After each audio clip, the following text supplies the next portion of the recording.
el tema de la memoria, por qué realidades parecidas a la de Chile, como son los de los otros países latinoamericanos,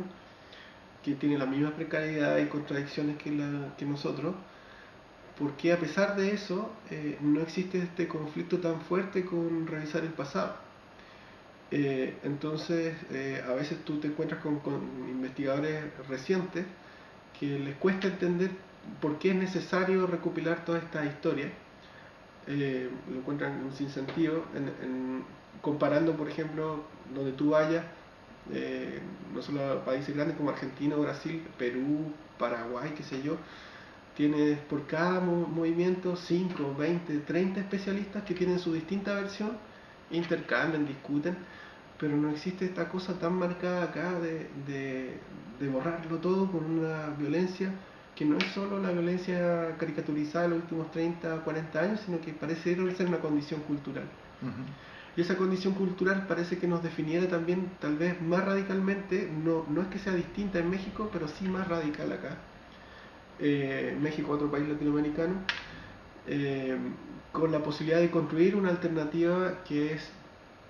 por un lado, que hay gente que lo ha hecho durante el siglo XX, de tratar de en Chile implementar los máximos avances en ciencia y tecnología a pesar de todo,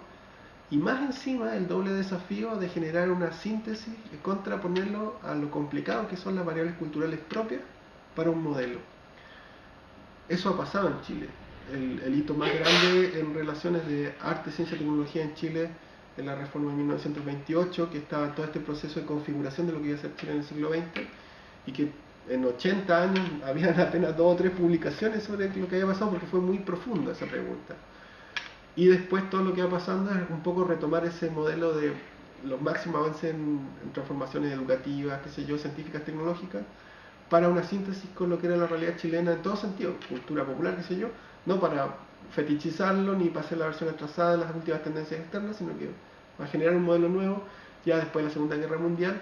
que como digo es muy claro eso, incluso en colaboración de los chilenos con peruanos, con argentinos, con brasileños, pero esas historias tú las puedes escuchar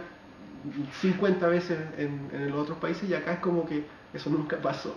Es muy raro, porque incluso son modelos que en términos comparativos un par de años, qué sé yo, o fueron más complejos o fueron anteriores en Chile que en otros lados incluso, y se insiste con que no. Entonces tenemos los hitos más fundamentales, yo diría, son la reforma de 1928 para las relaciones de arte, ciencia, tecnología y sociedad, los movimientos después de la Segunda Guerra Mundial, lo que pasa a finales de los años 60, a principios de los años 70, que es muy fuerte,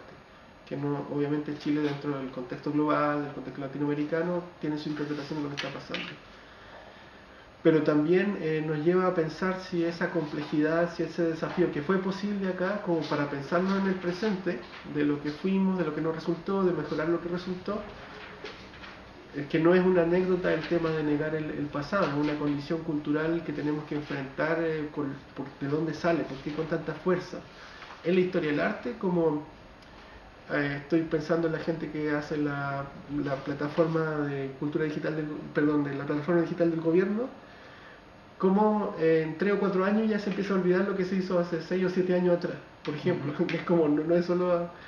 40 o 50 años hacia atrás, sino que hace 3 o 4 años se está olvidando. Entonces, o sea, es un síntoma casi patológico de tú eliminación de memoria. tú podrías decir que es algo chileno, de la cultura chilena, y justamente estos personajes esenciales, realmente, si tú piensas en el neoconstructivismo orgánico de Freyfeld, para mí es como el arte concreto de Sao Paulo en la misma época, pero en vez de ser 7 personajes, es un solo personaje que está cumpliendo todos los roles. ¿Y por qué tú en Holanda puedes comprar libros de cada uno de los personajes del neoconcretismo brasileño,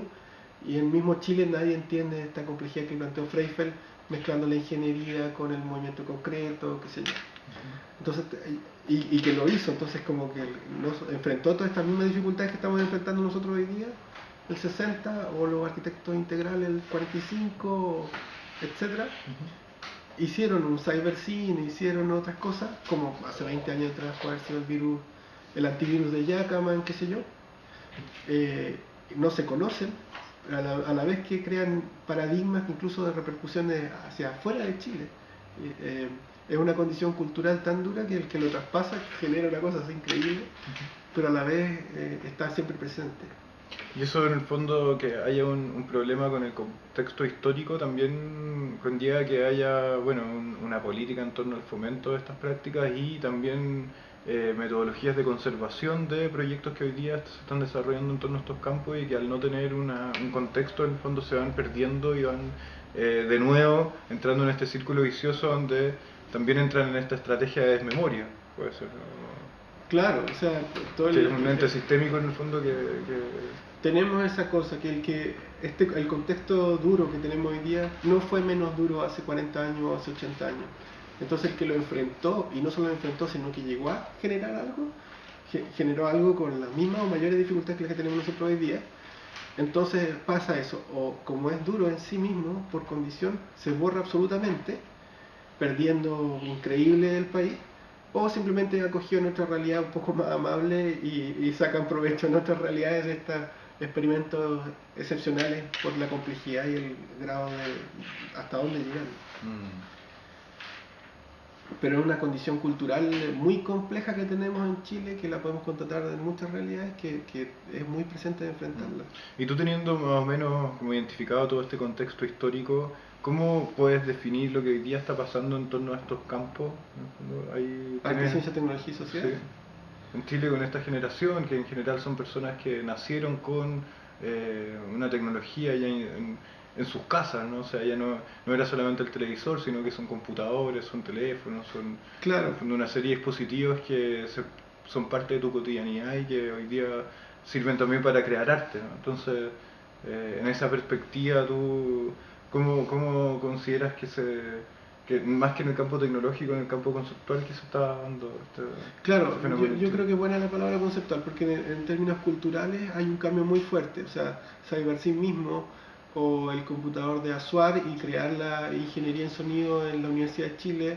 o el Helmut Student que termina haciendo su computador en Dinamarca,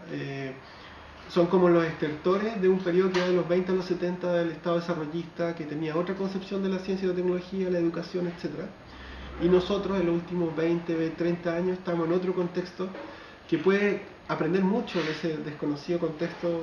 del Estado desarrollista y las prácticas de arte, ciencia, tecnología y sociedad, pero es otro contexto que tiene que ver, que es muy extremo, de vivir de las materias primas a las tecnologías, a las economías del conocimiento, que pueden tener que ver con la visualización de datos de César Hidalgo, con la Escuela de Economía y los diseñadores del MIT Harvard, o el antivirus biológico de Jackaman hace 20 años atrás, que ya son redefiniciones en este contexto extremo, digamos, de la economía del conocimiento y materias primas. Digamos que todo este otro gran periodo de los 20 a los 70 era como más intermedio, se podría decir, no era tan extremo. Entonces, en ese sentido, es mucho más profunda la necesidad de conocer bien lo que fue, porque hay preguntas que siguen pendientes, a pesar de las transformaciones del contexto, y que además te permiten reconocer las transformaciones del contexto mucho más directas, de forma mucho más directa. O sea, que tiene que ver con esa frase, ya tenemos la tecnología y ahora qué, en el fondo. O sea, la tecnología está ahí, pero ¿qué es lo que estás haciendo con esa tecnología? Y eso es como el gran problema, se podría decir, global, planetario, en torno a estos temas. Claro, o sea, tener la última tecnología en un país que vive del cobre y ni siquiera el cobre refinado, significa que estamos en un estadio muy primario del proceso de generar cultura, porque tecnología no es solo tenerla, sino que cómo la usas, cómo la generas, tecnología. Entonces, todas esas implicancias están pendientes, pero yo creo que, como lo han aprendido muy bien en otros contextos parecidos al nuestro, hay que conocer muy bien cómo se hizo lo que se hizo antes, para poder reconocer las variables actuales. Y eso, claro, es definitivo.